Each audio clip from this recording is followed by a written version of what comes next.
ایک بات اور میں آپ کو بتاؤں، امام اہل سنت فاضل بریلوی رحمۃ اللہ علیہ کی بات یاد آتی۔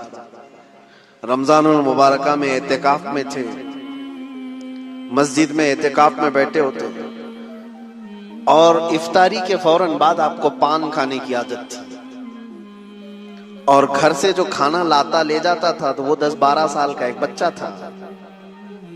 وہ افطاری میں کھانا تو لایا، ایک دن پان نہیں لایا، لیٹ کر دیا، تراویح ہو گئی۔ اور جس کو پان کھانے کی عادت ہے افطاری کے فوراً بعد، وہ ہم کو تو نہیں ہے لیکن پان والے بہتر جانتے ہیں کہ طلب شروع ہو جاتی ہے، تو ہو سکتا ہے تھوڑی دیر نہ ملے تو دماغ میں بہت ساری چیزیں آنے لگتی ہیں۔ تراویح کے بعد وہ بچہ آیا پان لے کر کے، آپ پان تو لے لیے، ایک چماٹ بھی لگا دی کہ اتنی دیر کہاں گیا تھا، تماچا لگا دی اس کو۔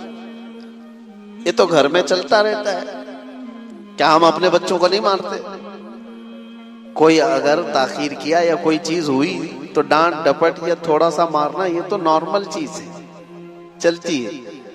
وہ بچہ اپنا سر رگڑتے ہوئے بھاگ گیا، لیکن امام اہل سنت فاضل بریلوی رحمۃ اللہ علیہ وہ عاشق رسول، پان کھانے کے بعد بے چینی بڑھ گئی، اور اتنی بے چینی کہ مسجد میں ٹہلنے لگ گئے، ادھر سے ادھر ادھر سے ادھر۔ آپ کے شاگرد ہیں ملک العلماء ظفر الدین رحمۃ اللہ علیہ، وہ مسجد میں تھے، انہوں نے آ کر کے پوچھا اعلیٰ حضرت سے کہ کیا آپ کسی چیز کے تلاش میں ہیں، کیوں اتنی بے چینی؟ اعلیٰ حضرت نے کہا وہ بچہ کہاں گیا جو پان لایا تھا؟ کہا کیوں، کیا بات ہے؟ کہا اس کو ڈھونڈ کے لے آؤ، اس کو ڈھونڈ کے لے آؤ، میں نے ناحق اس کو مار دیا۔ علامہ ظفر الدین رحمۃ اللہ علیہ فرماتے ہیں کہ یہ بھی تو کوئی بات ہے، وہ خادم ہے آپ کا، خاندانی خادم ہے، اس کے گھر سے سارے لوگ خدمت کرتے ہیں۔ اعلیٰ حضرت نے کہا نہیں، وہ بچہ جہاں بھی اس کو ڈھونڈ کے لاؤ۔ کہتے ہیں کہ سب کو ڈھونڈنے پر لگا دیے لیکن بچہ کہیں ملا ہی نہیں۔ رات بھر اعلیٰ حضرت مسجد میں سوئے نہیں، اعتکاف میں ٹہلتے رہے، جو آئے پوچھے ملا ہو نہیں۔ سحری کا وقت ہوا تو پھر توشہ دان لے کر کے گھر سے وہ لڑکا آ گیا، کھانا لانے لے جانے کی ذمہ داری تھی۔ سحری کے وقت میں وہ اپنے مزے میں تھا، وہ اپنی دھن میں تھا، وہ آیا، جیسے آیا علامہ ظفر الدین رحمۃ اللہ علیہ فرماتے ہیں ایسا لگا کہ اعلیٰ حضرت کو زندگی کی کوئی بہت بڑی چیز مل گئی، دوڑتے ہوئے آئے، توشہ دان اس کا ادھر رکھ دیا اور اس بچے کے سامنے گھٹنے ٹیک کر کے نیچے بیٹھ گئے۔ 12 سال کا لڑکا ہے اور وقت کا مجدد، گھٹنے ٹیک کر نیچے بیٹھ گیا ہے۔ اس کے بازو پکڑ کہا کہ بیٹا کل مغرب کے بعد تیرے پان نہ لانے پر میں نے تراویح کے بعد جو تجھے تماچا مارا وہ میں نے اپنے نفس کے لیے مارا، میری ضرورت کے لیے مارا، اس سے شریعت کا کیا لینا دینا؟ تو نے ایسا کون سا جرم کیا تھا جس پر اسلام سزا دے سکتا ہے؟ تیرا کوئی جرم نہیں تھا، یہ صرف میں نے اپنے پان کے لیے مارا ہے، کیا تو مجھے معاف کر سکتا ہے؟ بچہ کیا سمجھے، وہ اپنا ہاتھ چھڑانے لگا، بڑے مولانا چھوڑیے مجھے کوئی مسئلہ نہیں۔ علامہ ظفر الدین رحمۃ اللہ علیہ فرماتے ہیں پیچھے جو اعلیٰ حضرت کے بڑے بڑے شاگرد کھڑے تھے ان کی آنکھوں میں آنسو تھے۔ وقت کا امام اور مجدد ایک بچے کے سامنے معافی مانگ رہا ہے۔ اعلیٰ حضرت نے کہا کل کو بروز قیامت مجھ سے اگر یہ سوال ہو گیا کہ احمد رضا صرف اپنے پان کے لیے کسی کو تماچا کیسے لگا سکتا ہے، میں کیا جواب دوں گا؟ وہ بچہ کہنے لگا کہ ٹھیک ہے میں نے معاف کر دیا۔ اعلیٰ حضرت کو کہہ رہا ہوں میں نے معاف کر دیا۔ اعلیٰ حضرت نے کہا بچے کا اس طرح سے کہہ دینا یہ کافی نہیں ہوتا، اپنے سر سے ٹوپی اتار دی، نیچے رکھ دی، اور اس لڑکے سے کہا میں نے جیسے تجھے تماچا مارا تھا ویسی مجھے بھی تو تماچا لگا۔ اس بچے سے کہے تو بھی تماچا مجھے لگا، وہ ڈر گیا۔ بڑے بڑے علماء جس کے سامنے ادب سے بیٹھتے ہوں وہ آج مجھے کہہ رہا ہے کہ بچہ تو تماچا لگا۔ وہ اپنا ہاتھ چھڑا کر بھاگنے والا تھا لیکن اس کا ہاتھ خود ہی پکڑ کر کے اپنے سر پر تماچا لگواتے، 2 3 4 اس کے ہاتھ سے جب اپنے سر پر تماچے لگوائے تو اس کے بعد کہا اب مجھے جا کر اطمینان ہو کہ میں نے اپنے نفس کے لیے جو کیا تھا اللہ تعالیٰ اسے مجھے معاف فرما دے۔ میرے عزیزو، اس کو کہتے ہیں اخلاص، اللہ کا خوف۔ یہ فارمیلٹی نہیں ہے، یہ فارمیلٹی نہیں، یہ رسم و رواج نہیں ہے۔ کون کر سکتا ہے؟ کون کر سکتا ہے؟ اسی لیے یہ وہی کر سکتا ہے جس کے دل میں آخرت کا خوف ہے۔ اللہ کے لیے جو جیتا ہے دنیا میں وہ یہ کر سکتا ہے۔ باقی لوگ کیا کہیں گے، وہ جینے والا تو کبھی ان تمام چیزوں کے قریب بھی نہیں آ سکتا۔ دکھاوے کے لیے جو زندگیاں چلتی ہیں وہ کبھی نہیں۔ اسی لیے آپ کو میں بات بتا دوں، حضور پاک صلی اللہ تعالی علیہ وسلم کے پاس ایک صحابی آئے، حضرت معاذ اسلمی، جانتے ہو، آ کر کے حضور کے پاس رونے لگے۔ کہا یا رسول اللہ مجھے پاک کر دیجیے، مجھے پاک کر دیجیے۔ حضور نے فرمایا کیا کیا تم نے؟ انہوں نے کہا میں نے بہت بڑا گناہ کیا، بہت بڑا گناہ کیا۔ حضور نے فرمایا کیا کیا ہے؟ کہا بتا نہیں سکتا یا رسول اللہ، بتانے سے بہتر مر جانا پسند کرتا ہوں۔ تو حضور نے فرمایا بتاؤ تو صحیح، کیا غلط کام کیے، کیا گناہ کیے، اس گناہ کے اعتبار سے تمہارے لیے میں بتاؤں۔ تو صحابی نے کہا کلیجہ منہ کو آتا ہے یا رسول اللہ، میں نے بدکاری کی ایک عورت کے ساتھ۔ حضور نے اپنا چہرہ پھیر لیا، وہ زار و قطار رونے لگ گئے حضور کے قدموں میں گر کر۔ یہ بات میں کیوں بتا رہا ہوں؟ جس کو کوئی جانتا نہیں تھا وہ صحابی حضور کے پاس آ کر بتا کیوں رہے؟ ایک عمل ایسا ہے جو چھپ کر کے کیا ہوا تھا، حضور کی بارگاہ میں آ کر رونا اور بتانا کہ مجھ سے یہ غلطی ہو گئی ہے۔ کیوں؟ یہ بندہ وہی کر سکتا ہے جس کے دل میں آخرت کا خوف کہ میری پکڑ ہو گئی تو میں کیا کروں گا۔ یہاں اللہ کے نبی ہیں، کچھ تو ہو سکتا ہے۔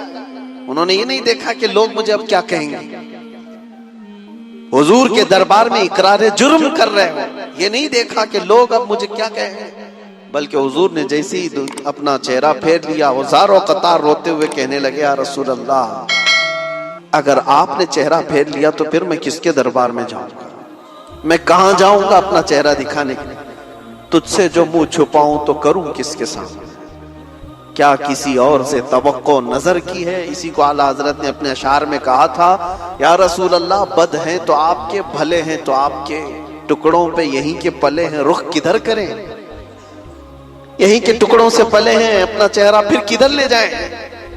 حضور نے کیا پوچھا پتا ہے؟ معاذ ہوش میں بول رہے ہو؟ کہا ہاں یا رسول اللہ ہوش میں بول رہا ہوں۔ تمہیں پتا ہے اسلام میں اس کی سزا کیا ہے؟ سنسار کر دیا جائے گا، پتھروں سے مار کر ہلاک کر دیا جائے گا۔ انہوں نے کہا ہاں یا رسول اللہ مجھے معلوم ہے۔ جس کو یہ معلوم ہے پھر بھی وہ جا کے بول رہا ہوں، اس کی سزا میں پتھروں سے مار کر ہلاک کیا جا سکتا ہے۔ جس کو یہ معلوم ہے وہ پھر بھی چھپا نہیں رہا ہے، حضور کے دربار میں آ کر بول رہا ہے۔ یہ کون کر سکتا ہے؟ جس کے دل میں یہ خوف ہو اللہ کا، آخرت میں پکڑ ہو گئی تو کیا کروں گا۔ حضور نے فرمایا یہ نشے میں بھی نہیں ہے، ہوش و حواس میں ہے، اور اسلامی سزا اس کو پتا ہے، اس کے باوجود بول رہا ہے۔ حضور نے 3 بار پوچھا تو انہوں نے وہی جواب دیا۔ تو اللہ کے نبی نے فرمایا صحابہ سے کہ لے جاؤ معاذ اسلمی کو، مدینے کی ایک پہاڑی تھی جبل انم، وہاں سے ان کو نیچے دھکیل دیا گیا اور پتھروں سے سنسار کیا گیا۔ اسلام کی سب سے بڑی سزا ہے پتھروں سے مار کر کے ختم۔ لوگوں کو یہ لگتا ہے کہ بہت بڑا ظلم، ظلم نہیں ہے، یہ پاکیزگی ہے۔ اور ایک بار جس کی ایسی سزا ہوتی ہے پورا معاشرہ کانپ جاتا ہے۔ کیوں؟ زنا جو ہے ایک ناسور ہے، کینسر کی طرح سے، ایک بار اگر معاشرے میں یہ چیز آئی تو سب کے گھر اور ان کی بیٹیاں، ان کی بیویاں بھی محفوظ نہیں رہی، یہ ناسور پھیلتا چلا جاتا ہے۔ اس لیے اس کی سزا اتنی سخت رکھی گئی۔ جس کی بیٹی کا ریپ ہو جائے، دیکھو وہ کیا کہتا ہے، چلاتا ہے کہ نہیں ریپسٹ پکڑا جائے تو اس کو جلا دو، اس کو کاٹ دو، اس کو مار دو۔ وہ تو یہ مطالبہ کرتا ہی ہے، آج بھی کرتے ہیں، ہمارے ملک میں کرتے ہیں۔ جو ریپسٹ پکڑے جاتے ہیں ان کے بارے میں کیا کہتی ہے دنیا؟ اس کو مارو، اس کو قتل کرو، اس کو یہی تو اسلام چاہتا ہے، جیسے تمہاری بیٹی کی عظمت ہے ویسے اسلام سب کی بیٹیوں کی عظمت چاہتا ہے۔ سنسار کر دیا گیا ماعز اسلمی کو، لیکن یہ پورا واقعہ تفصیل سے ہے۔ خود رسول پاک صلی اللہ علیہ وسلم ان کی موت پر رو رہے تھے، اور حضور نے فرمایا تھا ماعز نے ایسی سچی توبہ کی، اللہ کی طرف سے جبرائیل پیغام لے کر کے آئے تھے کہ اللہ نے ان کی توبہ کے صدقے میں پورے مدینے والوں کے گناہ معاف کر دیے۔ سچا دل تھا، اخلاص تھا، اور اسی وقت میرے آقا نے فرمایا تھا التائب من الذنب کمن لا ذنب لہ، گناہوں سے توبہ کرنے والا ایسے ہی ہو جاتا ہے جیسے اس نے کوئی گناہ ہی نہیں کیا۔ یہ کب ہوتا ہے؟ جب خوف خدا سے دل لرز جاتا ہے، اخلاص سے بھرا ہوا دل پھوٹ کر کے رونے لگتا ہے اللہ کی بارگاہ میں، تو رب تبارک و تعالیٰ کی رحمتیں اس پر بے حساب ہوتی ہیں۔ اسی لیے میرے عزیزو، یہ مجلس ذکر ہے، یہاں پر کوئی دکھاوا نہ کرو، یہاں یہ تصور کرو کہ میں صرف اللہ کے بلاوے پر آیا ہوں، وہ مجھے دیکھ رہا ہے، بس اتنا کافی ہے۔ بہت سارے درباروں میں کھڑے ہوئے ہوں گے، بہت ساری جگہوں پر تمہیں بھی کھڑے ہونے کا اتفاق ہوا ہوگا، لیکن اللہ کی بارگاہ میں اس تصور کے ساتھ کھڑے ہو کر کے دیکھو ایک بار کہ مجھے کوئی دیکھ نہیں رہا ہے، صرف میرا رب دیکھ رہا ہے، میں ہوں اور میرا خدا ہے۔ یہ اخلاص لے کر آؤ، یہ دل کے اندر یہ پیوریٹی لے کر کے آؤ۔ اور دیکھو آج دور ایسا آ گیا ہے کہ ہماری آنکھیں اب سوکھ گئی ہیں، نہ خوف خدا سے کبھی روتی، نہ قبر کے عذاب سے کبھی لرزتے ہیں، نہ آخرت کا ڈر ہمیں کبھی ستاتا ہے۔ کیا کبھی ایسا ہوا کہ تمہارے بستر پر تمہیں بے چینی ہو رہی ہو؟ لیکن بے چینی ہوئی ہوگی دوسرے کاموں کی وجہ سے۔ بے چینی ہے آج بستروں پر، لیکن وہ بے چینی کس کی ہے؟ حساب مل نہیں رہا ہے دکان کا، اس کی بے چینی ہے۔ بھائی بیٹا بیوی کوئی بیمار ہے، اس کی بے چینی ہے۔ کوئی چیز چوری ہو گئی، اس کی بے چینی ہے۔ مال میں خسارہ نہ ہو جائے، اس کی بے چینی ہے۔ حساب کتاب میں بہت بے چینیاں ہیں۔ کیا کبھی بستر پر اس کی بے چینی آئی کہ مجھے صرف اور صرف 4x6 کی قبر میں لوگ دفن کر کے چلے جائیں، اس میں کروٹ لینے کی بھی جگہ نہ ہو؟ وہ رات یاد کر کے کہ جب لوگ میری تختیاں بند کر کے مجھے کروٹ لٹا کر کے بہت تنگ جگہ پر منو مٹی تلے دبا کر چلے جائیں گے، اس رات کو یاد کر کے کبھی بے چینی آئی؟ قیامت کے دن کا ہولناک منظر یاد کر کے کبھی بے چینی آئی؟ دوزخ کی تپتی ہوئی اور وہاں کے سخت عذابوں کو یاد کرتے ہوئے کبھی بے چینی آئی کہ کبھی میں پکڑا گیا تو کیا ہو؟ محشر کے میدان میں میرے عیب کھول دیے جائیں گے، میں منہ دکھانے کے قابل نہ رہوں گا، تو یہ بے چینی آئی کبھی؟ یہ بے چینی کیوں نہیں آتی؟ ہماری آنکھیں کیوں اتنی سوکھ گئی ہیں؟ روتے تو ہیں ہم آپ، لیکن دنیا کے لیے روتے۔ سچ بتا رہا ہوں میرے عزیز، تمہارے گھر میں کسی کو کچھ ہو جائے تو رونا آتا ہے تمہارے بیٹے کو کوئی تکلیف ہو تو رو لیتے ہو، بیوی کو کوئی تکلیف ہو تو رو لیتے ہو، یہ سب دنیا ہے۔ اور قرآن یہ کہتا ہے یوم لا ينفع مال ولا بنون، وہ دن تو ایسا ہوگا جب تمہارا مال بھی تمہیں کچھ نفع نہیں دے گا، تمہارے بیٹے بھی نہیں نفع دیں گے، جن کے لیے روتے ہو نا آج۔ ہماری آنکھیں روتی ہیں۔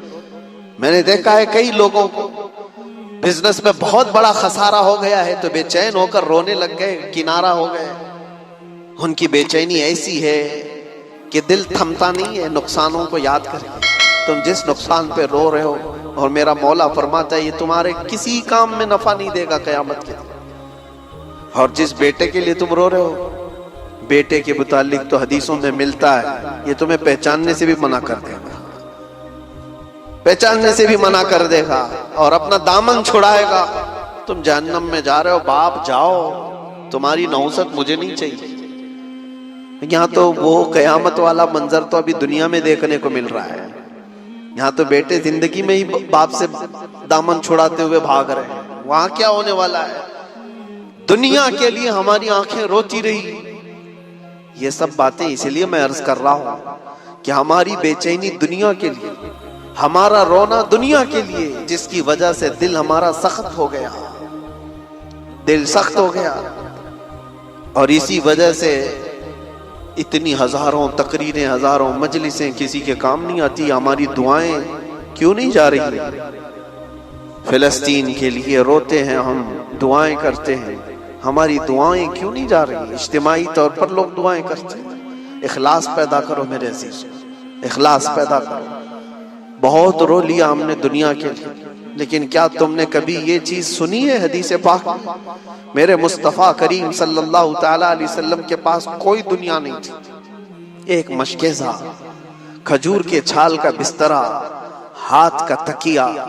جب حضور سو کر کے اٹھتے تھے تو آپ کے جسم پر رسیوں کے نشان ہوا کرتے تھے، اور حضور پاک صلی اللہ علیہ وسلم کی 10 بیویوں کے گھر بنے تھے مدینہ طیبہ میں مسجد نبوی کے پاس، اور کسی بھی گھر کا کوئی دروازہ نہیں بنا تھا، سب کے پردے لٹکے ہوئے تھے، اور جس گھر میں بھی حضور جاتے تھے تو چھت سر سے لگتی تھی۔ یہ گھر تھے حضور کے، یہ دنیا حضور کے پاس تھی۔ لیکن قسم رب ذوالجلال کی، میرے آقا کے متعلق جتنے بھی صحابہ بیان کرتے ہیں، پوری زندگی حضور نے کبھی ایک مرتبہ بھی دنیا کی فکر میں حضور کو روتے نہیں دیکھا۔ ہم غریبوں کی فکر میں حضور کو روزانہ روتے ہوئے دیکھا، اس امت کے لیے میرے آقا کو روتے ہوئے اکثر دیکھا صحابہ نے، دنیا کے لیے کبھی نہیں۔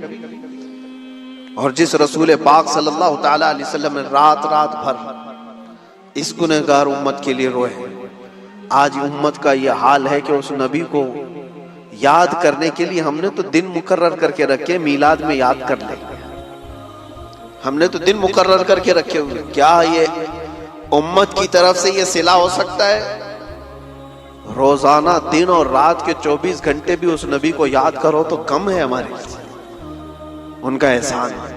دلوں کی یہ خشکی، دلوں کی یہ سختی ہمیں یہاں پر لائی ہے۔ اخلاص پیدا کرو، دل کے اندر نرمی پیدا کرو، فارمیلٹیز سے نکل کر کے آؤ۔ اور یقیناً میرے عزیزوں، ایک شاعر نے بہت اچھی بات کہی تھی، دل پر وہ بات لگتی ہے ہمارے، طوفان نوح لانے سے اے چشم کیا فائدہ۔ بہت اچھی بات کہی، طوفان نوح لانے سے اے چشم کیا فائدہ، 2 بوند ہی بہت ہیں اگر تجھ کو اثر کرے۔ اور اسی کو یہ بھی کہا گیا ہے دوسرے شعر میں، اگر میں کہوں، دل سے جو بات نکلتی ہے اثر رکھتی ہے، پر نہیں مگر طاقت پرواز رکھتی ہے، پر نہیں طاقت پرواز مگر رکھتی ہے۔ دل سے جو بات نکلتی ہے وہ بار اجابت سے ٹکرا جاتی ہے۔